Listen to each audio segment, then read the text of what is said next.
my name is Danielle O'Hare. I work for Lucasfilm. How many people know about Lucasfilm? And what does it have to do with learning?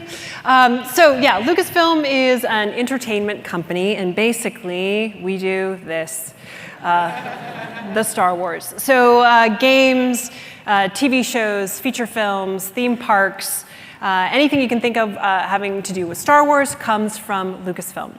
And I am actually today going to talk about Industrial Light and Magic, which is a division of Lucasfilm. How many people here maybe are familiar with ILM?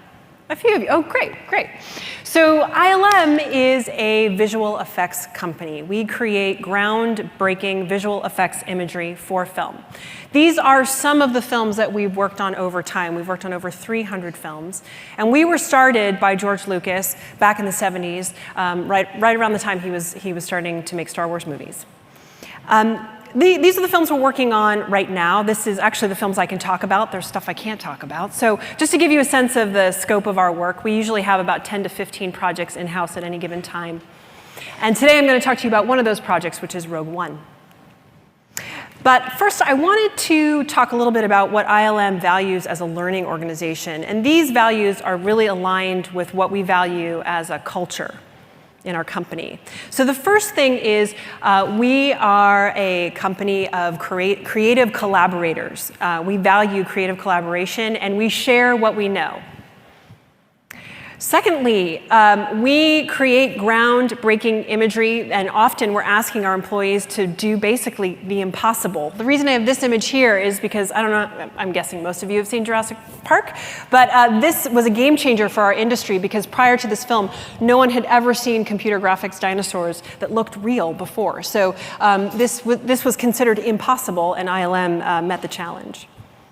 And then finally, we believe that everyone in our company, it doesn't matter what part of the company you sit in, everyone contributes to the creative process. So that final image that you're seeing on the screen, the contributions come from everywhere in the company. And I'll talk about those values in association with Rogue One. Real quick, so when we talk about the projects that we work on, we talk about movies, we actually call them shows. So I will use that term today. And I'm going to talk about the show life cycle. So this is sort of a traditional development cycle, actually a very simplified version of it for the purposes of today's talk. But basically we have 3 phases, so a prep phase, a production phase, and a wrap-up phase. And for every show that we're working on, every show life cycle, we also have a learning life cycle that supports the efforts on that show. And we'll talk through these. So first of all, preparation. So we have our preparation phase, which is what we're doing here is we're really doing research, and we're collecting information, and we're trying to figure out how we're going to meet some of the challenges on our current projects. And in the case of Rogue One, that was really trying to figure out the visual style of 1977. And I'm so pleased that 1977 was already mentioned earlier today. For those of you who were in the keynote, I'm going to take you back there again. So that was a huge challenge for us because Rogue One basically fits in, it happens right before the first Star Wars movie. So we had to figure out how to create the visual style of 1977, but with modern tools and really with, for a modern audience. So I'd like to introduce you to Dennis Murin. Dennis is a visual effects supervisor. That's sort of the key creative role in our company.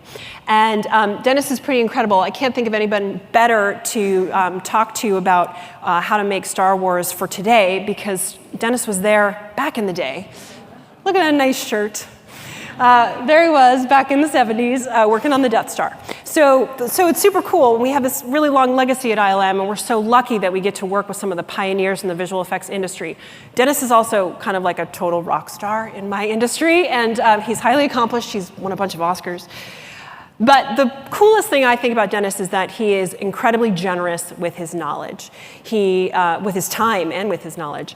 And with Dennis, we worked together to create a lecture series called the Murin series. And it was really teaching our employees about the visual style of Star Wars. And it was really, what we decided was, it's not recreating shot for shot or model for model how Star Wars looked back in the 70s.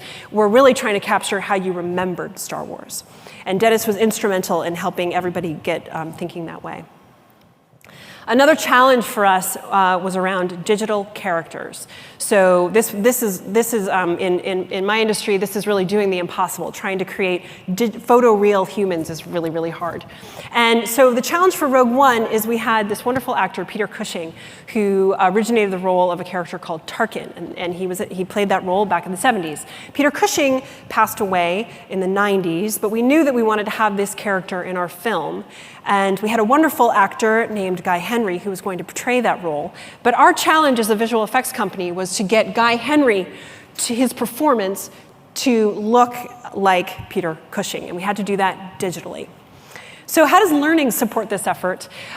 We brought in a number of external experts, and one of them was a wonderful scientist named Erica Rosenberg, and she is actually an expert on facial movement. She knows all about all the different muscles in the face and how if you manipulate those muscles in different ways, you can get sort of different emotions.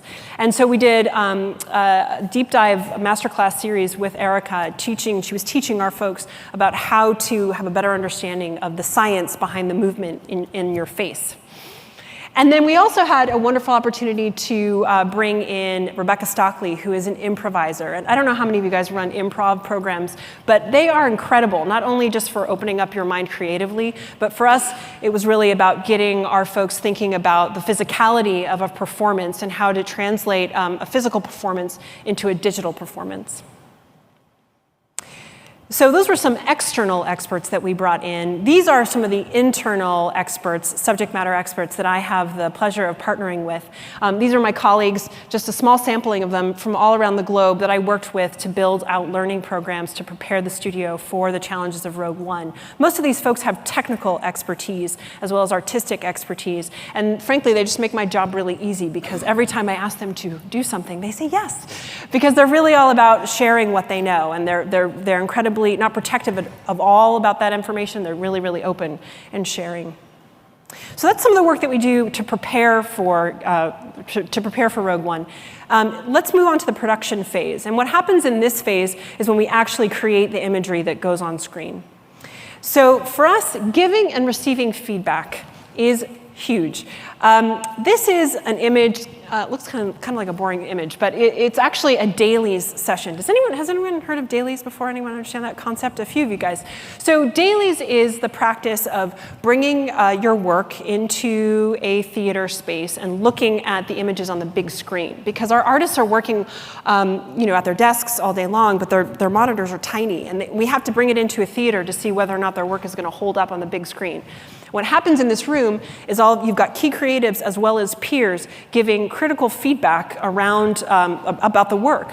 And our artists need to take that feedback, they go back, they iterate, and then they bring it back again, and they get more feedback, and it's a long iterative process. But giving and receiving feedback is key. In this case, we actually had the director of Rogue One, Gareth Edwards, in the room, which was kind of cool. That doesn't always happen, but he was there too, giving his feedback. And this is an example of what you might see in a daily session. So now we have a digital Tarkin, look at that, and we're manipulating the face to see what kind of expressions we can create. So giving and receiving feedback, as I said, is essential to our business, and our business would not succeed without people being skilled in giving and receiving feedback. So to that end, we invest a lot of time and energy in making sure that people know both how to give feedback and receive it. This is just a one sheet from one of the programs that we put together, but just to really emphasize that that's such a core skill for our employees. Another way we capture feedback is through our mid and post-mortem process. So we use the term mid-mortem, which actually sounds terrible, but that is our term. We call it a mid-mortem. Basically what we do is we do have a digital process for this, but ideally what we're doing is we're bringing people into a room and they're talking about what's going well in the project, what's not going well. And we're looking for two things here. We're really looking for problems that we can hopefully be solving sooner rather than later. And we're also looking for best practices that we can capture and share more broadly with all those other shows that we have going on in-house. So let's talk a little bit about global training. I am based in San Francisco, California. These are some images of my campus, but we also have studios in Vancouver, London, and Singapore. And in order to do the work on Rogue One, we had to build up our global talent base quite extensively. I think the scale is actually a little smaller than some of your industries, but for us it was in the hundreds of people. So for us that was a pretty big deal. And the way that we do that, we have a number of different methods of delivery for global training, and I'm going to walk you through a few of those. But I think the thing I want to emphasize here is that we have to be extremely flexible and agile with how we deliver training because of our fast-paced production environment. So we sort of have this whole tool set, and we kind of pick and choose according to how the needs in all the studios are quite different. So we have a content management system. We don't actually have a learning management system, but we do have a content management system that we heavily invest in. We also have a training video site, so basically learning paths, bite-sized videos that people can do in their own time. We also do traditional, good old-fashioned classroom training as needed, and we also send instructors around the world. So this is an instructor who's in Singapore. But this is probably the most common way that we deliver training these days, and that's through virtual classrooms, which I know you're all familiar with. We call it remote training, where you have an instructor on a machine, and all students from around the world log into the same session and learn as a community that way.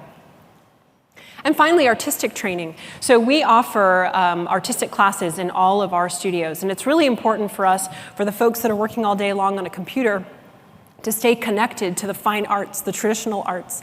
So this is a life drawing class. We also offer sculpting, photography, painting. And it's really, really key for us to have people stay connected to those traditional arts.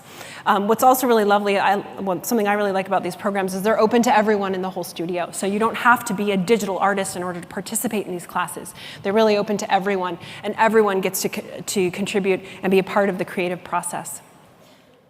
So finally, we're getting to the end of production, and I thought I would show you a little clip of a breakdown of sort of the work we did to get to a digital Tarkin. And if you can roll that clip.